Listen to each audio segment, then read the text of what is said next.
বন্ধুরা, দেখো আমি একটা পাতা দেখাচ্ছি। মানে এটাকে তোমরা কি নামে চেনো জানি না। আমরা তো বলি গন্ধমাদালি, বা কেউ কেউ আবার গ্যাদার পাতাও বলে থাকে। আর এই পাতাটা জানো তো ভীষণ ভীষণ উপকারী আমাদের পেটের জন্য।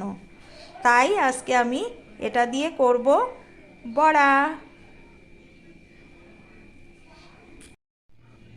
পাতাটা তুমি পান পাতার মতন দেখতে লাগছে, কিন্তু হাতে নিয়ে ছিঁড়ে দেখবে একটা গন্ধ বেরোবে। কিন্তু গন্ধটা একটু, হ্যাঁ সত্যি কথা বলতে একটু বাজেই লাগে।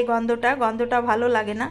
কিন্তু তুমি যদি কখনো এটার ঝোল রান্না করে খাও মাছ দিয়ে, মানে জ্যান্ত মাছ দিয়ে, আর তারপরে বড়া করে খাও চালের গুঁড়ো দিয়ে, চাল বা ডাল একসাথে মিশিয়ে বড়া করে খাও, তোমার কিন্তু অনেক অনেক উপকার হবে। পাতাগুলোকে আমি বেছে নিয়েছি, তারপরে খুব ভালো করে অনেকবার করে জলে চটকে চটকে ধুয়ে নিলাম। এইবার আমি আর পাতাগুলো কাটবো না। অনেক সময় কেটেও করি, কিন্তু আজকে আর কাটবো না। আমি এইবার এই গোটা গোটা পাতা দিয়েই বানাবো বড়া। দিয়ে দিলাম চালের গুঁড়ো, আর সেই সাথে দিচ্ছি একটুখানি লঙ্কা গুঁড়ো অল্প পরিমাণে, দিয়ে দেব হলুদ গুঁড়ো আর একটুখানি নুন। এবার ওর মধ্যে অল্প করে জল মিশিয়ে ব্যাটারটা তৈরি করে নেব। আমি কড়াটা বসিয়ে দিয়েছি আর তেল দিয়েছিলাম, তেলও গরম হয়ে গেছে।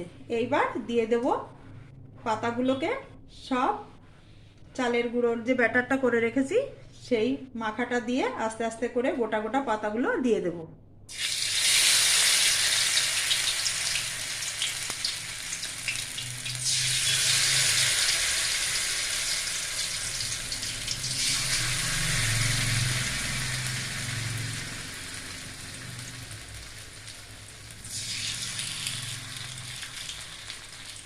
এইভাবে আস্তে আস্তে আমি সব বড়াগুলো ভেজে নেব।